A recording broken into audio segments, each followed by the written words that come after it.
دنیا کی زندگی اصل امتحان ہے۔ یہیں انسان کو فیصلہ کرنا ہوتا ہے کہ وہ حق کا راستہ اختیار کرے یا باطل کا۔ اگر وہ سنجیدگی اور بصیرت کے ساتھ صحیح روش اپنائے گا تو کامیابی اس کا مقدر ہے، لیکن اگر وہ غفلت، ضد اور تکبر میں جکڑا رہے تو پھر انجام رسوائی اور پچھتاوے کی صورت میں نکلتا ہے۔ ارشاد باری تعالیٰ ہے، کاش تم اس وقت ان کی حالت دیکھ سکتے جب وہ دوزخ کے کنارے کھڑے کیے جائیں گے۔ اس وقت وہ کہیں گے کہ کاش کوئی صورت ایسی ہو کہ ہم دنیا میں پھر واپس بھیجے جائیں اور اپنے رب کی نشانیوں کو نہ جھٹلائیں اور ایمان لانے والوں میں شامل ہوں۔ سورہ الانعام آیت 27۔ ناظرین، یہ آیت ایک نہایت عبرت انگیز منظر بیان کرتی ہے۔ قیامت کے دن جب کافر دوزخ کے دھانے پر کھڑے ہوں گے تو ان پر حق پوری طرح واضح ہو چکا ہوگا۔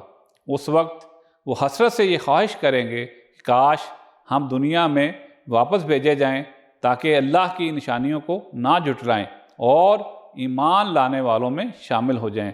لیکن وہ وقت ایسا ہوگا جب ان کی توبہ اور ایمان بے فائدہ ہوگا، کیونکہ دنیا کی زندگی ہی امتحان اور عمل کی جگہ ہے۔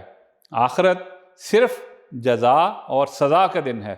یہ حقیقت ہمیں یہ سمجھاتی ہے کہ آخرت میں صرف حسرت اور ندامت باقی رہ جائے گی، عمل کا کوئی موقع نہیں ہوگا۔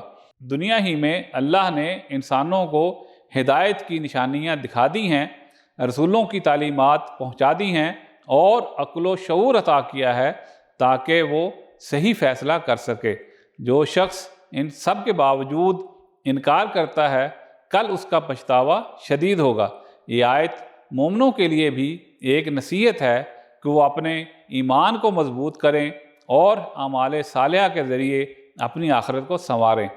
جو موقع آج ہمارے پاس ہے وہ کل میسر نہ ہوگا، لہٰذا وقت سے پہلے اللہ کی ہدایت کو قبول کرنا اور ایمان پر ثابت قدم رہنا ہی اصل کامیابی ہے۔ نبی مہربان علیہ الصلوۃ والسلام کا فرمان ہے کہ جس کا آج اس کے گزشتہ کل سے بہتر نہیں، وہ تباہ ہو گیا۔ اے اللہ، ہمیں دنیا میں توبہ کرنے، اپنی آیات پر ایمان لانے اور نیک عمل کی توفیق عطا فرما اور ہمیں آخرت کی حسرت سے محفوظ رکھ۔ آمین یا رب العالمین۔